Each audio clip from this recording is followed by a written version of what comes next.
Solo mining is the embodiment of the original dream, a defiant act of individual sovereignty where one person, one node, and one miner take a stand against centralized control. We don't just mine for profit, we mine for principle. We mine for ourselves and for each other and for the unyielding spirit at Bitcoin's core. Join us as we dig in and hold the line. This is the Home Mining Podcast. Hey everyone, 2 Sats here, and before we start this episode, I want to give a quick shout out to our sponsors, Bitcoin Well, the best place in the US and Canada to stack sats today. Bitcoin Well offers a fully non-custodial way to buy your Bitcoin and have it sent straight to your Lightning wallet, your on-chain wallet, and even right to cold storage. No middlemen, no crazy fees, just cold hard sats sent right to your wallet. Join Bitcoin Well by scanning the QR code on the screen or with the link in the description to start stacking sats today. Also, when you use our link to join, you'll receive points and have a shot at winning up to 1 million sats from the Bitcoin Wishing Well. Or, alternatively, you might want to use those points toward the new BitAxe Gamma from the one and only Solo Satoshi. Also, during the episode, keep your Lightning wallets ready because Bitcoin Well has given us free sats to give away during all of the episodes of the podcast. All you have to do is watch and be the first person to scan the QR code that shows up during the show to win. If you are the lucky winner, drop us a comment and let us know. And for more chances, sign up to the Bitcoin Well and support the podcast with the link in the description. Now, let's get into the episode. Hello and welcome back to the Home Mining Podcast by Solo Satoshi. I'm your host, 2 Sats, and today I'm joined by Dan, otherwise known as Bitcoin Dandy, for part 2. Dan, welcome back to the show. I really enjoyed part 1, and so I can't wait to dive in even deeper with you on part 2. Absolutely. Great to be back. All right, let's jump right into it. I know time is a little bit limited, but we got to get this great information out there. So why don't we start with your recent trip to Imagine If? Tell me what you experienced there, and let's go from there. Okay. Yeah. Where to begin? It was a phenomenal time. It was a great conference. I had a great time. I didn't really honestly know what to expect just because I'd seen so many other, so many other conferences, not takes, but other conferences where, there it's just these over the top kind of corporate sponsored Bitcoin conferences, like out of Miami and some of these other bigger places where I was just kind of like, is this really going to be like that? Is it I kind of was weary going into it. But I looked at the sponsor list, and 256 Foundation is a big proponent of Bitcoin Park, and Bitcoin Park was a part of putting it together, and ARK Invest, it's another big corporate investment company, but I mean, it's still definitely a company with its finger on the pulse as opposed to other places. And so I was like, okay, cool. We'll go check it out. It was invite only. So I was kind of like not expecting to get invited. But I just reached out to Rod and kind of told him my background and everything. And he was like, dude, come and have conversations. I think you're going to have a good time. And so I got there, and it was great, top to bottom. So many people talking about so many great things, from, setting up microgrids in Africa and using the extra energy produced from that to mine Bitcoin. Talking about energy arbitrage, where there was a gentleman from Brazil.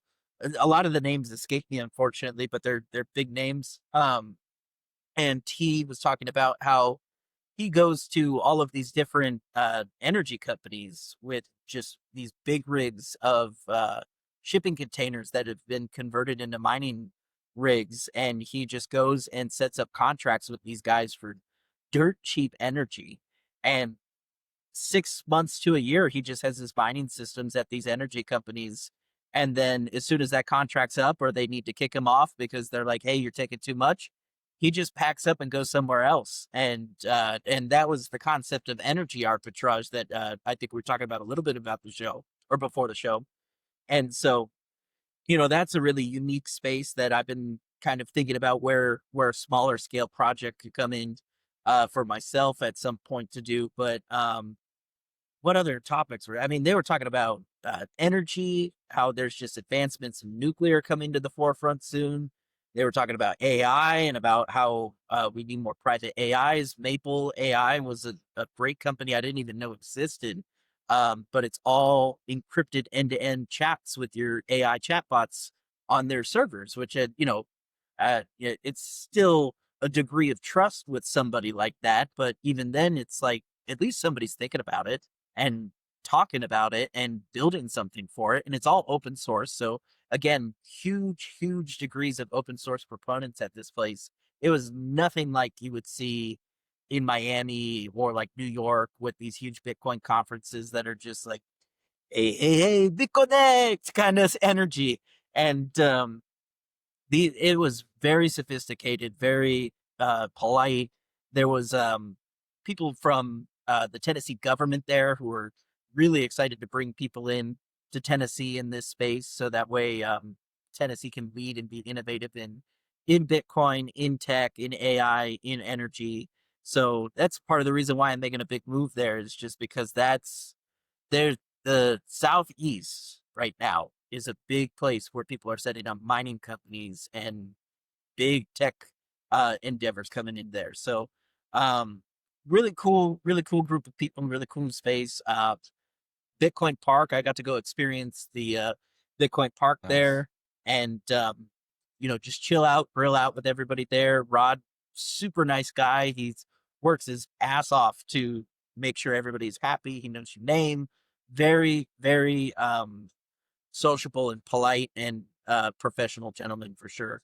I highly recommend checking out Bitcoin Park, and they're going to pop up another club in Austin soon. I think they're planning on doing a lot of different clubs, but it is one of the few Bitcoin clubs out there with very high degree of legitimacy and connections. Adam Back was just there, just hanging out at a table, having a beer or a coffee or something with everybody, just talking.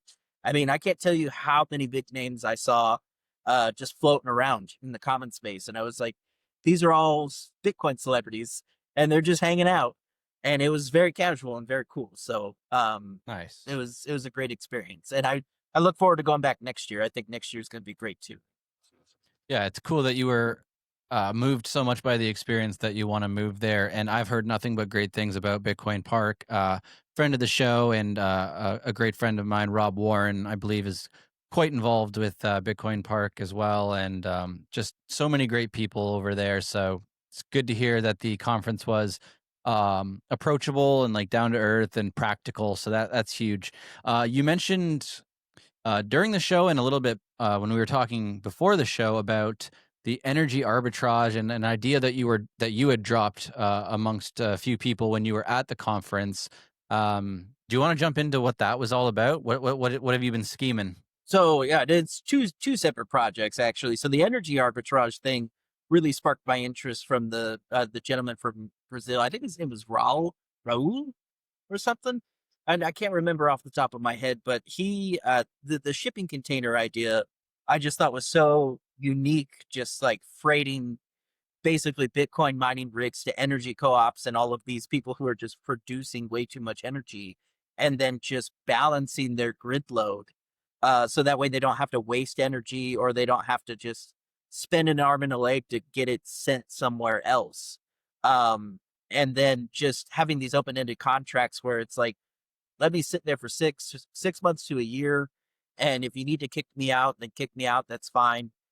But I mean, from what I was researching, it sounds like some of these contracts that you can open up with these energy co-ops and these smaller energy companies, they'll do half a half of a penny per kilowatt hour to 5 cents per kilowatt hour as like maybe the highest, depending. Obviously, it depends on where you are, obviously. But it just got me thinking, like, okay, well, why can't you just do it on a smaller scale as a home miner with modular units and flexibility? and just go ahead and set up one of those little half trucks, like a little freight truck, small thing, convert that sucker into a mining rig and build out maybe, I don't know, 1 petahash per truck, and just drive everywhere and dump them and let them mine dirt cheap, and just have it add to your overall mining system on at your home front. And then you're just getting way cheaper electricity than you would at home, while you work on offsetting your costs with some sort of off-grid solar setup. Um, it just seemed like a logical project and a very doable project. I think I haven't looked into the price of a half truck like that, but I'm sure it's a lot cheaper than a semi and a shipping container for sure. But again, just something that I think everybody can go out and do and learn and build from scratch in their front driveway if they really wanted to, and it's accessible. It's still an accessible project for sure. So that's something that I'm hoping to do down the line after I get moved out there. And then another thing that was kind of opening, dropping jaws a little bit, because I don't think a lot of people had really ultimately thought about this, but um, one thing that I think would be really valued and logical to be doing once we start getting businesses kind of um, measuring their efficiency and energy consumption and sats per kilowatt hour, and measuring through um, proof of production, is aggregating telemetry data from these businesses into a sort of energy index. And you can go ahead and you can start seeing how valuable these companies are based off of their efficiency in sats per kilowatt hour or sats per labor hour, and just how efficient they are producing goods and services with the least amount of energy. And when you index that all together, it builds a potential for a Bitcoin denominated stock market where you can go ahead and now measure the value of those companies based off of real production, which means that their shares are actually valued by real value, by real energy, and Proof of work. proof of Yeah. work, proof of production, proof of work, all of it. If you can do a sort of decentralized stock market, make it like an app on one of these Start 9 nodes or something, where it's an instance of the market, it's peer to peer, and you can just trade shares on an open market denominated in Satoshis. I mean, you would completely flip the financial world on its head at that point. And I'm no coder, so I'm kind of putting this one out into the ether there. I can index, no problem. I could put together an energy index. There's plenty of companies out there that I think could make the top 12 of the most efficient companies based off of sats per kilowatt hour. Um, but I mean, you make that decentralized peer-to-peer exchange system and pump it on a Start 9 node. I guarantee you're going to watch the value shift away from Wall Street into that type of market where everybody's going to go, okay, yeah, I want to trade in the shares of these companies because it's backed by real actual value. And the greatest thing ultimately, I think, too, about that is I think it would be great to do a hard cap of shares per company as 21 million shares. So there's scarcity in those shares, and again, it just is a great callback to the ethos of Bitcoin. Scarcity in shares, they can't be manipulated. There's none of these crazy equity schemes where shareholders get diluted. It's just, these are the shares. Get them while you can. If you want them, buy them on the open market at a fair market price, denominated in Dan, Bitcoin. you're a dangerous man. This is some radical thinking you're partaking in here. This Oh, is no, just some revolutionary thought. I don't love tell it. anyone where I live. Yeah. This is revolutionary. I'm like sitting here taking in what you're saying, and I'm immediately I'm drawn to like the micro strategy of that new market would be infinitely more valuable than the micro strategy as we know it today, where they're producing essentially no value. There's all these treasury companies that basically produce nothing of value. And people say, well, the value is that they hold Bitcoin. So, they make you money when their share price goes up, but they're not actually producing much of anything. And so if we had some companies that actually the incentives were aligned to boost their share price by what they're actually producing, novel thought here, Crazy. that would be incredibly valuable to a local economy on a small scale, even, and then growing into, just like a better, like macro scale economic thing. But like just starting with a local small community, if it was set up the way you're just describing it, I mean, incredible amounts of power in that idea, brother. Well, I got the inspiration too um from looking at the Industrial Revolution. At the time, um, financiers, investors, what have you, they had to go and build a warehouse and manufacturing place and actually produce goods. And so their shares were measured in the way that they were able to actually produce goods and services, mainly goods at the time. I mean, it was like steel manufacturing, but you know, if you wanted a slice of that pie, you would go buy those limited shares from that company because those people didn't want to give away the amount of money that they were making drastically, but they didn't want to bring in more equity so they could expand. They wanted a bigger fleet. Sure. They wanted a bigger warehouse. They wanted more warehouses. And it just, as obviously there was plenty of bad that went alongside the Industrial Revolution. But if you look at it from an economic lens and the way that all of the money flowing into these industries were actually producing things and making things happen. And all that money could do was just go into making more of that thing. And it was very specific. And so you look at towns across America, they were steel towns, they were coal towns, they were all of these very specific market slice towns.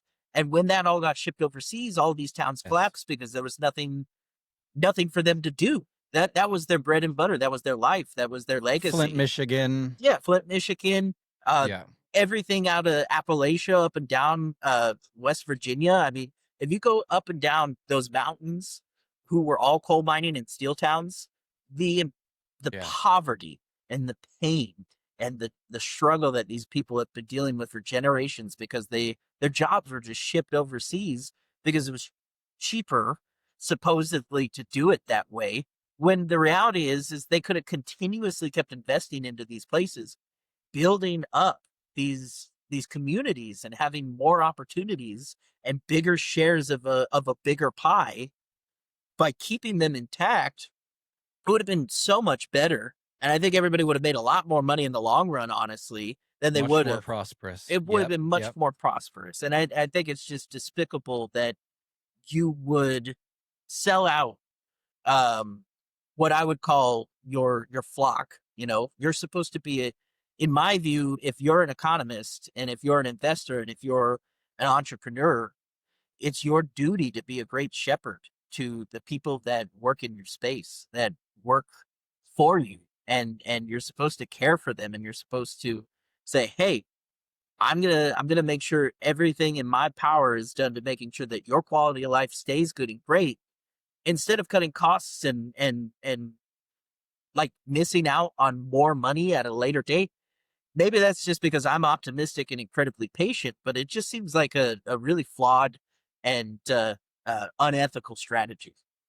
No, for sure. It's 100% unethical, and I always have this feeling that we're being sold out, like we're just being sold out and devalued. Our human time, our energy, our labor, it's all being devalued by this broken system. And what you're describing harkens back to um where things actually had value because of the work produced. And I mean, how is that flawed? How is that bad, right? So the further away we've gotten from that, the worse it is. When your money is not backed by hard assets, the worse it gets. And so you can see how far away we've gotten from that. And Bitcoin allows us to harken back to that in even a better way, because it's a finite supply, and it's hard capped, and it's in code, it's immutable code. So that really allows us even a better building block. And I really like what you were saying about the sort of the peer-to-peer finance of it. I mean, I doubt the government would ever allow it to happen, but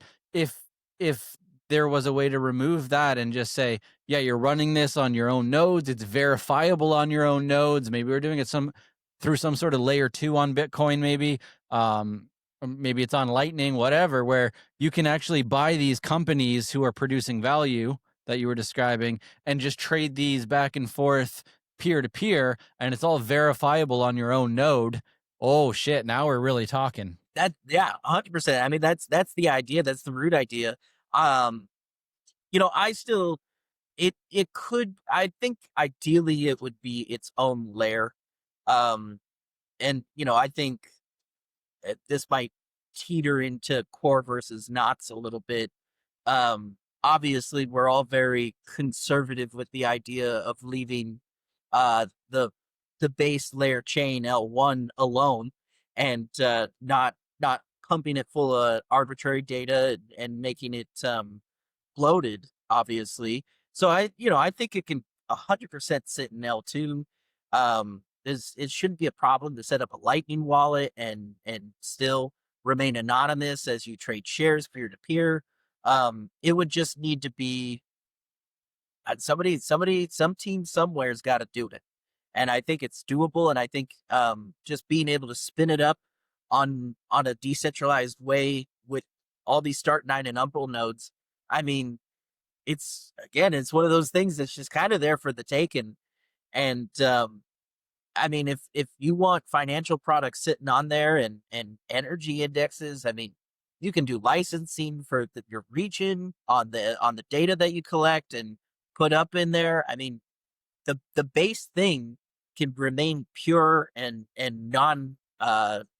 non-controlled, but there's still so much economic value to be had around the data that goes into it at a later date, that it just produces a completely new type of Wall Street.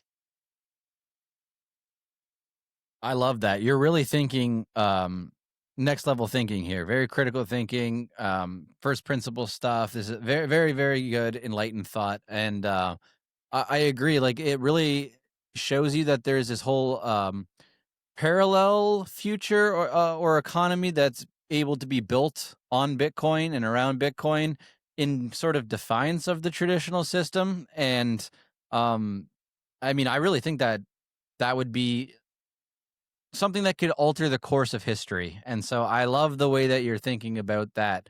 And when with you putting this idea out there that I think probably not a lot of people have thought about, hopefully this allows for some collaboration and other people to build on top of that, and then make this into a reality. This energy index is a fascinating one for sure. No longer are we buying something that's got arbitrary value assigned to it. You're buying something that has proof of work attached to it. So that's, and of course, it being all built on and with and through Bitcoin, whether that's an L2 or not, it's still got Bitcoin at the heart of it. I think that's extremely important, and it doesn't wade into like shitcoin territory in any way, or any of the the things that you get attached to that. It's still kind of staying true to the heart of Bitcoin. So I love that. Yeah. I mean, the data associated with essentially what would be the gross domestic product of each business, I don't know 100% where that data is anchored and stored.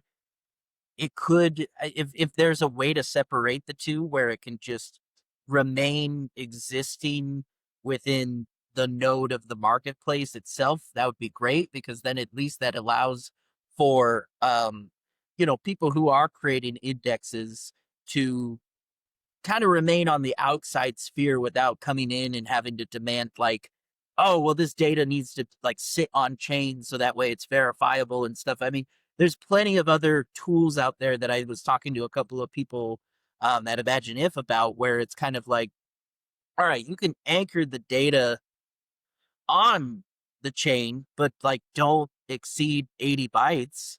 And there's ways apparently where you can go and find that data stamp and go to where the rest of the data is being posted, and it still creates this creates this verifiable track of this data is here, and it was corroborated at this time and date at this block.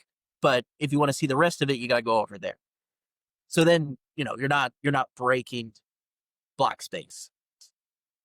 Yeah, makes sense, and sounds like the possibilities there are endless. Do you want to tell us a bit about how you would go about like integrating Bitcoin into estate structures or homesteads, and then maybe a little bit about leveraging credit without collateralizing? That's a huge mouthful there. Yeah. Your Bitcoin. I know, obviously not financial advice, but maybe this is something you've personally done that you want to share, or an idea that you have for making this possible. It's an in progress thing that I'm currently doing, because I still ultimately am fleshing out my personal estate structure to practice this in. Um, but really the biggest thing about an estate structure is that you want Bitcoin to be the base layer, the untouchable, verifiable base layer of your entire estate. And you want other hard assets to complement it. And I think a lot of times what Bitcoiners overlook is that these other hard assets are not your competition, but they are your allies. They are your wingmen. They're your assistant in making your estate stronger and making your Bitcoin even stronger. And so when I say that you can collateralize other hard assets in order to acquire more Bitcoin, that's what I mean, is that you are utilizing these other hard assets and you're getting these banks involved, at least currently, because this we still live in a fiat credit world. And so, I think there's room to create really unique loan structures and utilize collateral in a way that doesn't put your base assets at risk.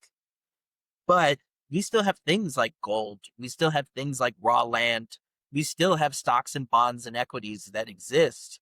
So you should be leveraging those things. You should be taking out proper loans that allow for low interest rates. So you can go buy more Bitcoin. I mean, like, you should be building a hierarchical value structure in your head about what you're willing to risk and lose in these types of deals, because you know that Bitcoin's value is going to outperform the vast majority of these things. And there's so many technicals and, plenty of gold bugs like Peter Thiel are just going to sit there and be like, oh, gold is outperforming Bitcoin during these periods of times and everything. But like, listen, charts and metrics and all that is literally just astrology for men. That's my 2 cents on all of that. Is if you're going to listen to an analyst, don't, because I think there's going to be plenty of good advice from them at some point or another. But you are the investor. You are the one who is looking at your assets, what's right for you, what's right for your family, and what's right for the time to be making the decisions that you need to make in order to put up a collateral to buy more Bitcoin, or don't. It's a matter of just figuring out what your risk is, what your tolerance is, and what you're willing to lose. But it's placing your bets on Bitcoin because you've done your 10,000 hours plus in understanding that it's valued in energy. It's immutable. It's scarce. It's going to outperform everything else on a long enough time scale. But you also have to be able to have the patience to be able to do that, and not suss yourself out, try and sell and play these little arbitrage games with all these exchanges and everything. It is your base layer. It is your home base, and it will vastly outperform everything else in your portfolio if you just let it. Because that's what I've done since 2011, and I'm pretty happy with what it's been doing since 2011. I would call myself a good trader, if I were trading it because I've vastly outperformed everything else in my portfolio. So again, it's not financial advice. I'm not telling you to go out and do this right now. I'm just explaining that there is a roadmap that exists out here right now where you can be using things like gold, stocks and bonds, raw land to build an estate, to build a trust. So that this is kind of the structure here. You can have operating LLCs that do all these different things. If you're a businessman and you work at capital, at finance, build an LLC that does that, and that does stocks and bonds and what have you, and it's just day trading or whatever. And you can also be a guy who runs a shop that fixes things, and you flow all of these different types of capital into a trust structure, and you build up that trust, and that trust can also still go and invest in other stocks and bonds and everything. All of these entities that you're building in your estate can go and talk to a bank and go and get these loans and collateralize the assets. You can collateralize equipment. You can collateralize gold. I mean, there's so many forms of collateral that exist. And they're also in some spaces the same as deductibles. You can collateralize equipment, but you can also deduct it from your overall estate tax that you would be doing at the flat rate from your trust. And you could be taking huge deductions as everything just funnels into your trust, and you're not touching your Bitcoin at all. One of the things that I'm personally trying to engineer that I really want to do is I want to engineer a loan structure where I am collateralizing something like gold or stocks and bonds, what have you, and a bank gives me a loan. I would be paying principal down in cash, but I want to pay them interest in Bitcoin. So that way the bank gets addicted to wanting Bitcoin. But I'm playing yield games where I'm making more than enough to cover that interest from a bunch of different banks that are all giving me 2 to 4% interest rates on these loans. And I'm outperforming them by huge margins because not only is my Bitcoin outperforming that percentage rate, that interest rate, but my gold is outperforming it with a very special account I'll tell everybody about in a second. My stocks and bonds are going to be outperforming it if I could, if you set it up that way. And again, if you have businesses that are producing great cash flow, those are outperforming your loans too. So it's really just doing that. And then again, another good example is if you take out a loan and dump it in River and it's 3.75% right now, and you happen to take out a loan that might be the 2 to 3%, you're catching the profit of 0.75%, and you're just paying the bank that River interest. And then that's it. Everything else is cheddar. You have huge upside on your side, and you're just taking on the risk for the bank of purchasing Bitcoin. And it's up to them whether or not they want to deal with the price swings of Bitcoin. But if they accept that Bitcoin as an interest payment, they are getting their exposure to Bitcoin. Not only are you doing that and backing their depositors with hard assets now, but they think they're winning because they're like, oh, this guy's paying me in Bitcoin at 3% and it's great and everything. You're outperforming them greatly. And sure, their Bitcoin price is going to go up, but they're still playing fiat yield games while you're building an empire that is vastly outperforming them in your estate structure.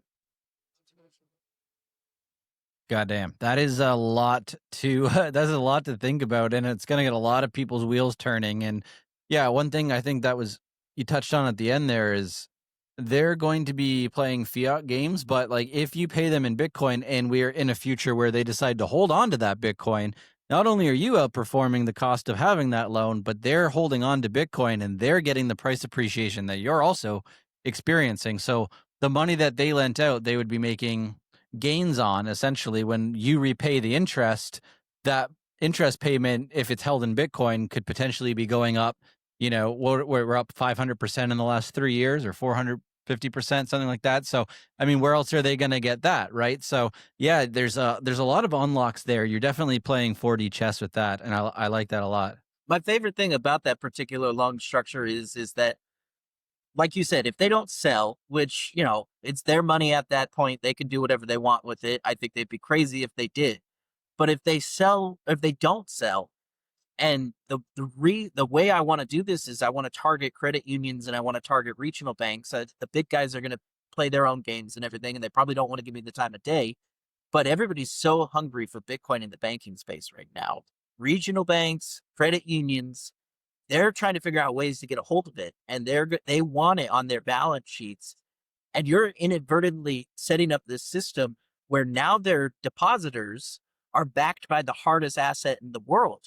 Their loans that they're now giving out to your community is now backed by the hardest asset in the world.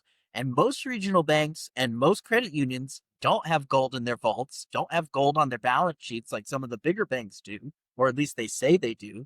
So not only are you now helping these banks be honest and have honest assets back up their creditors in case of a default, but you just have a healthy community finally. You have a healthy community of people depositing with a bank that they can ultimately trust because they have Bitcoin on their balance sheets, which Proof of reserves, proof of right? reserves. Which we don't. I mean, how many times have we seen banks go bust, and or yeah, whether the bank fails or they need a bailout or they're insolvent. I mean, this is not like this is something that never happens. This happens rather frequently in the big picture of things, and you have people getting debanked, right? And then there are credit unions. We saw this in Alberta.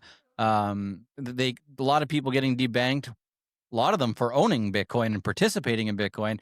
And these credit unions come in and say, oh, we'll take care of you.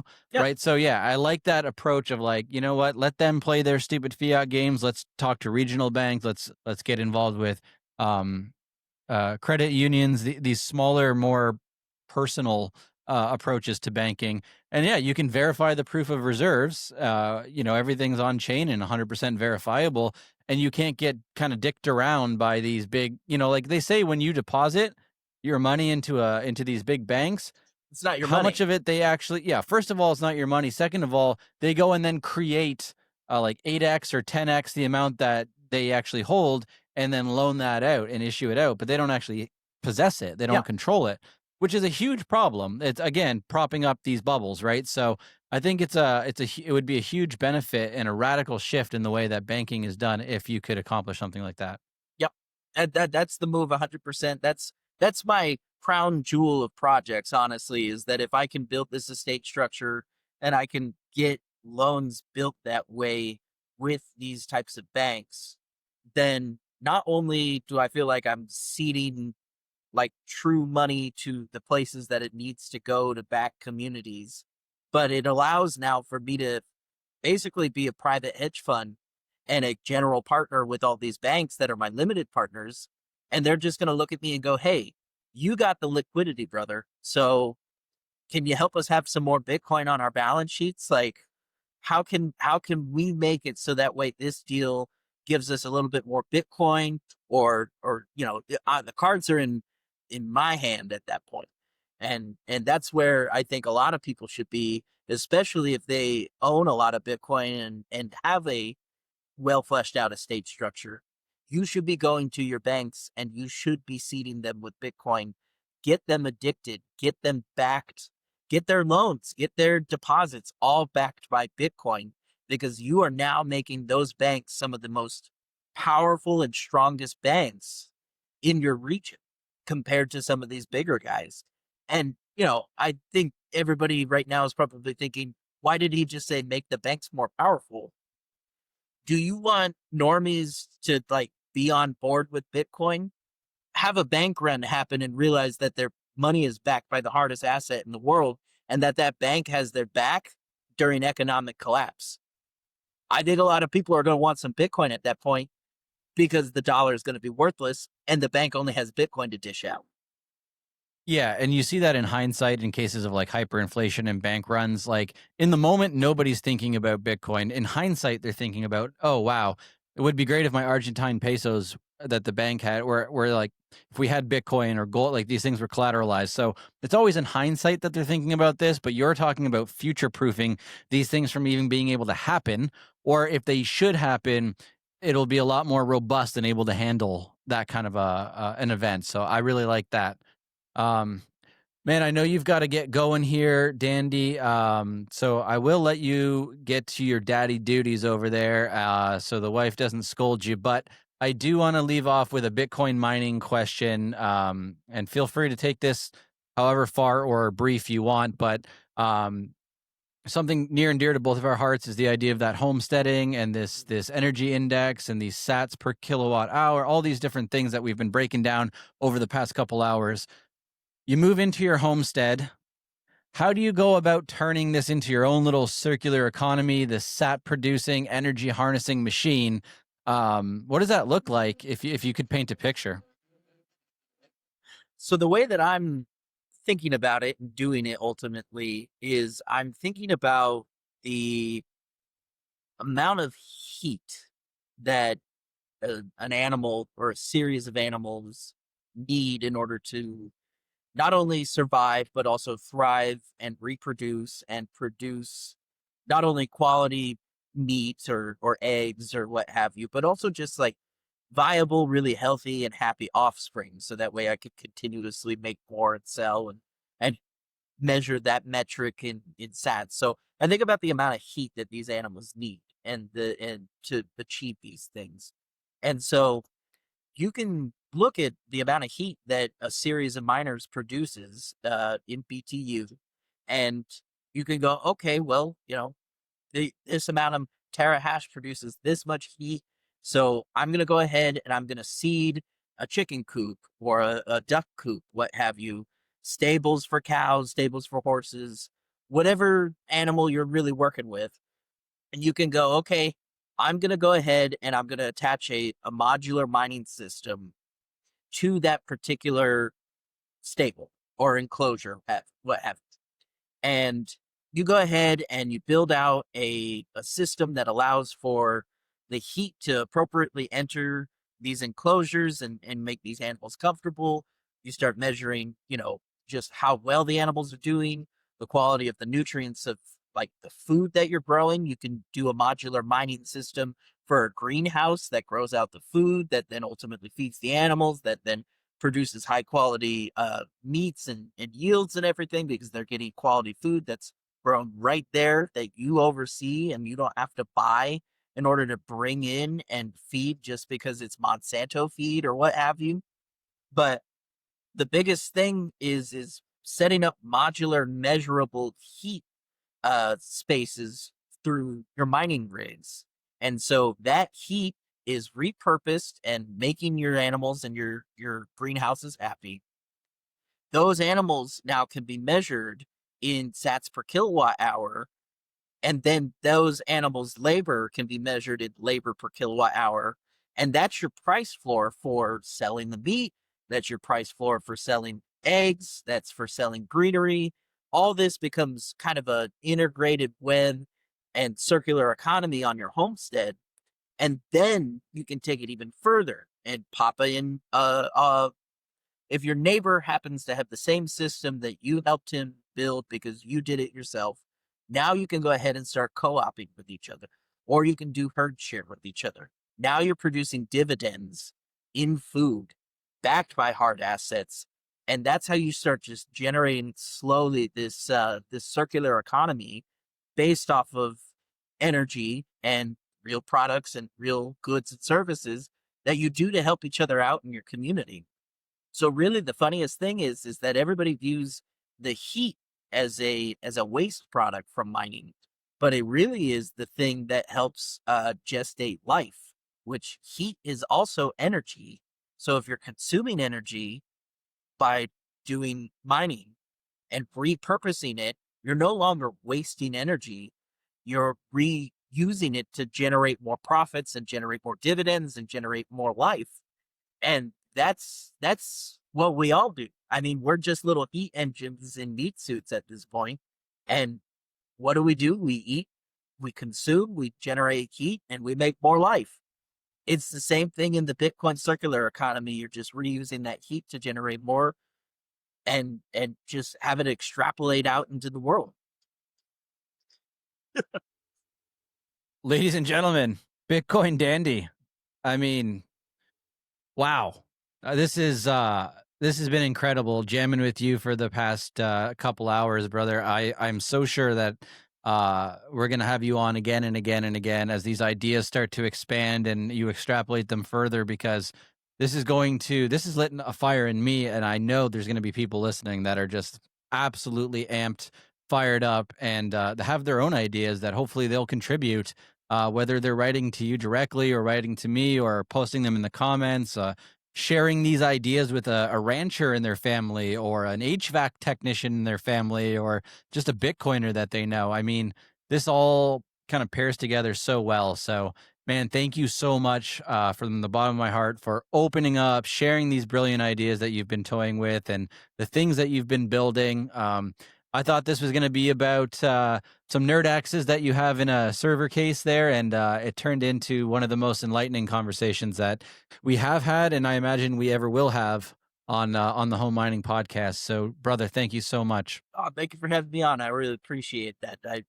A lot of these ideas are still in infancy, but I mean, that's why I want to get them out there and flesh them out, and work with the community on them, because I mean, they can't just sit in here. They just can't sit in here. They got to get out, and I want to share them with y'all, and I want to work on them with y'all. And I really want to look at the macro of how this all works, because it's important, and I think, like you put it so elegantly, we're at a renaissance, and it's very important that we all work together and really make our dreams come true, and make the world a better place for our kids. Amen. Guys, follow Bitcoin Dandy on X, Bitcoin _ Dandy. Link up with him, share your ideas, share your learnings, ask questions. He's a wealth of knowledge, and I'm sure he's happy to share it with you. Share this episode with a friend or family member. Subscribe to the podcast on the Solo Satoshi YouTube channel or the Home Mining Podcast on Spotify. That's been part 2 of the Home Mining Podcast with Bitcoin Dandy. Thanks for tuning in, and we'll see you in the next one. Thanks again. Hey everybody, 2Sats here, and I hope you truly enjoyed these 2 episodes with the one and only Bitcoin Dandy, who I think gave us some amazing insights on what was his first ever podcast. So I hope you enjoyed these 2 episodes, and if you did, leave us a like, a comment, and subscribe to the Solo Satoshi YouTube channel, as well as the Home Mining Podcast on Spotify. Leave us that 5-star review and share this podcast all over X, Nostr, and with a friend that needs Bitcoin mining in their life. Now, with that being said, I want to close out this part 2 here by giving away some sats. So we're going to go over to our sponsor, Bitcoin Well. We're going to toss a token in the Bitcoin wishing well and get your Lightning wallets ready, because the first person who scans this QR code is going to walk away with 484 Cold Heart sats. There it is. Good luck. If you were the lucky winner, let me know by dropping a comment in the video. And if you weren't, use the link in our description to sign up for your chance to win up to 1 million sats using our referral link in the description. And we'll see you in the next episode.